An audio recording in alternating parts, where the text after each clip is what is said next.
day one waking up in Germany after losing our home in LA. Me and my kids moved out of place, put our stuff in storage, or most of it in the trash, but some of it in the storage, and we don't have a home, y'all. She used to be on one of hip-hop's biggest reality shows, grinding as an independent artist for years while raising her kids on her own. Now she is out here telling the world she and her children got nowhere to go, and she is not the only one. By the time this video is over, you are going to hear from 5 women the rap game used up and left behind. Lil Kim. There is not a female rapper alive who did not feel Lil Kim's impact. From Brooklyn to the Billboard charts, Kim spent the 90s building a legacy that nobody could touch, putting out records like Crush on You and Not Tonight, while running with Biggie and Bad Boy back when that still meant everything. For a long time, she was the standard every other woman in rap got measured against, and most of them fell short. But the road from the top can take you somewhere ugly real fast. And Kim's story is proof of that. Long before the fame ever came, before the albums and the covers and the world tours, Kim already knew what it felt like to have nothing. When she was 8 years old, her and her mother ran away from an abusive home and spent their nights sleeping in the back of a car. Then, as a teenager, her own father put her out and she had to couch surf and rely on whoever was willing to let her in. That kind of upbringing does not just go away once the money starts coming in. And for Kim, even with all the success she built, financial trouble kept finding its way back to her door. By the late 2000s, a perjury conviction in 2005 had put her in prison, and all the legal bills and label fights that followed hit her bank account hard. What looked like wealth started disappearing fast, and in 2018, she filed for bankruptcy with assets around $2.57 million and debts closer to $4 million, including a $2 million mortgage plus what she owed the IRS and the state of New Jersey. Her New Jersey mansion was at risk of being taken. HSBC went after the property in a foreclosure attempt back in 2010, and reports came out that she had to borrow money from Missy Elliott just to hold things together. She kept working through all of it, doing tours and features and TV, and by 2024, she had settled a 6-figure IRS tax debt that had been following her for years. She is not homeless today, and none of the confirmed reporting puts her anywhere close to that right now. But all those viral clickbait videos about her situation are not just coming out of thin air either. The woman who helped define what a female rapper could be spent a serious chunk of her adult life digging out of a financial hole that never fully went away, and that is a story worth knowing. Tierra Whack.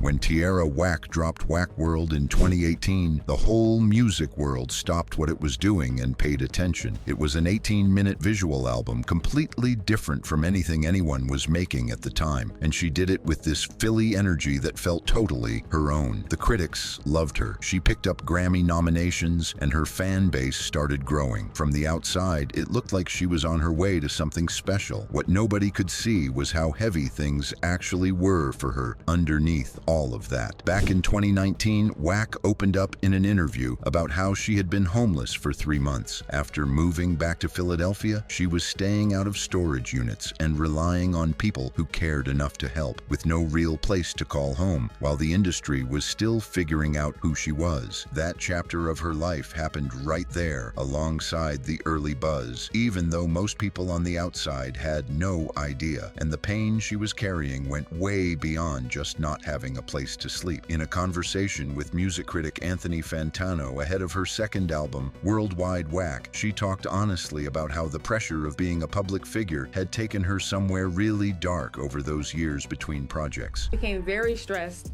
because I was being pulled every way, and all I wanted to do was have fun. So that drove me into depression. And for 6 years, everybody's asking me, Whack, what are you doing? When are you going to drop? And I'm like, guys, like, I'm still trying to figure this all out. It's so much. I I didn't know at first, but I was crashing. She went even further than that when Fantano kept listening and told him straight up that there were moments during those 6 years where she was not sure she even wanted to be here anymore. In a dark place. Like Anthony, I was literally ready to end it all. And I just so happened to be 27. She survived all of that and came out the other side, giving credit to therapy, her family, and her faith for helping her get back to herself. Today, she has new music out and says she is in a better place. And when you hear her talk about it, you believe her. But it took a lot to get there, and most of the world had no clue any of it was happening. Dee Barnes. If you were watching hip-hop TV back in the early 90s, Dee Barnes is someone you already know. She hosted Pump It Up, the first hip-hop show ever to air on television, and she got that job at just 19 years old after going up against a whole list of other women who wanted it. She interviewed Queen Latifah, Will Smith, Heavy D, and basically everybody who mattered in hip-hop at that time. She was also part of the rap duo Body and Soul with her partner Rose Hutchinson, and her career was genuinely on the rise. Then Dr. Dre attacked her and everything changed. The assault happened at a record release party in West Hollywood in January of 1991, right in the middle of all the tension between Dre and Ice Cube after Cube left NWA. A clip from a Cube interview had been edited into Barnes's show in a way she had no control over, and Dre decided to take that out on her personally. She went on the Wendy Williams show years later and described exactly what he did to her. And Dre approached me out of nowhere, grabs me, doesn't say a word, grabs me by my hair, lifted me up off the ground, by my hair, slammed me up against the brick wall. Several times, boom, boom, boom. Supposedly, I didn't see, but he had a bodyguard with him, and he kept the crowd, from helping by gun. Dre got probation, community service, and a court fine of around $2,400. No jail time. Barnes, though, spent the years after that being slowly pushed out of every room she should have been welcome in. The director of Set It Off had been her cameraman on Pump It Up, so when that film came together, she was left out. She could not get hosting work on video channels either. The industry Dre was building had power over who got to work and who did not, and for Dee Barnes, that power was used against her for a long time. In March of 2019, she went public about being homeless and started a GoFundMe asking for $5,000 just to stop an eviction from happening. After Hip Hop DX covered it and Wendy Williams had her on the show, the campaign ended up raising close to $30,000. By 2023, she had housing again and had picked up her first consistent journalism job in years. She is not on the streets today, but the fact that a woman who helped put hip-hop on television ended up having to ask strangers online for money just to keep a roof over her head says everything about what this industry does to the people it hurts and then moves on from. Amina Buddafly. Most people know Amina Buddafly from Love and Hip Hop New York, where her whole situation with Peter Gunz played out in front of millions of people over multiple seasons. But she has also been a working artist this whole time, part of the R&B duo Black Buddafly, and an independent musician who kept putting out music even after the cameras stopped following her around. In June of 2025, Amina posted a TikTok that spread all over the internet fast, where she revealed that she and her two daughters had lost their home in Los Angeles. They threw out what they could not keep, put the rest in storage, and flew to Hamburg, Germany to stay with her family while she figured out the next step. Day one, waking up in Germany after losing our home in LA. Me and my kids moved out of place, put our stuff in storage, or most of it in the trash, but some of it in the storage, and we don't have a home, y'all. But guess what? Thank God for family, because we're in Germany with my family, and we're gonna be here till I figure it out, because I will, as I always do.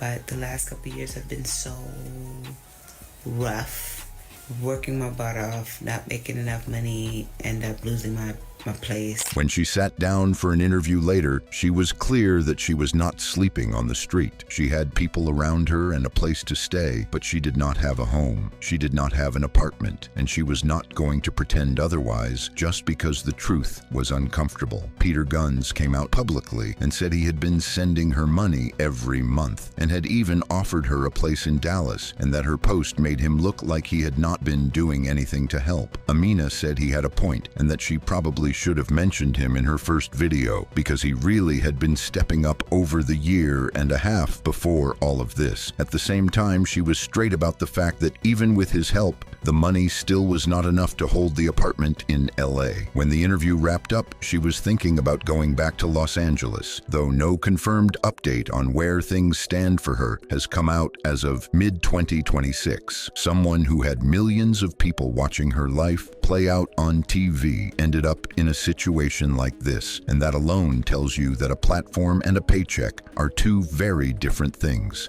Azealia Banks. Azealia Banks has never been a simple person to talk about. She came out of New York in the early 2000s with 212, a record that made the whole industry stop and look, and she had real talent to back it up. She also has a long history of feuds and public drama that makes a lot of people want to write off anything serious that happens in her life as just more noise from her. But in the summer of 2024, something real happened that was worth paying attention to. A report came out on July 5th saying that Banks had been evicted from her rental home in Miami for not paying rent. She jumped on Instagram to say it was not true, that she had already left and moved somewhere else, and that the whole report was wrong. But court records that all hip-hop got their hands on showed that her landlord, a woman named Isis Claro, had filed a motion for judgment against Banks on July 2nd, saying Banks had not paid what she owed and had not put any money into the court registry, which meant the landlord had the right to go after a default judgment to get her removed from the property. Banks fired back at all of it, saying the landlord was being aggressive and harassing her, and that there was no actual court order telling her to leave. The paperwork, though, was already out there. The rent on that Miami property was somewhere around $6,800 to $6,900 a month, so you can understand how falling behind on that kind of number gets serious very quickly. This was not the first time Banks had found herself in a messy housing or money situation either, because that kind of trouble has followed her at different points throughout her career. Every time it comes up, it gets lost in whatever bigger controversy she is in the middle of at that moment, and people stop paying attention to the actual problem. She is still putting out music, and she is still very much active online. And as of 2026, there is no confirmed reporting that puts her in a homeless situation, but the financial instability that keeps showing up in her life is real, and the eviction filing was not something anyone made up. Court documents do not lie, and at some point, the real story underneath all the noise deserves more attention than it gets. Fame does not pay your rent, and for women in hip-hop, the gap between being celebrated and being forgotten can close faster than anyone expects. If you want to keep seeing stories like this, you already know what to do. Click on one of the cards on your screen to see more videos like this. See you in the next one.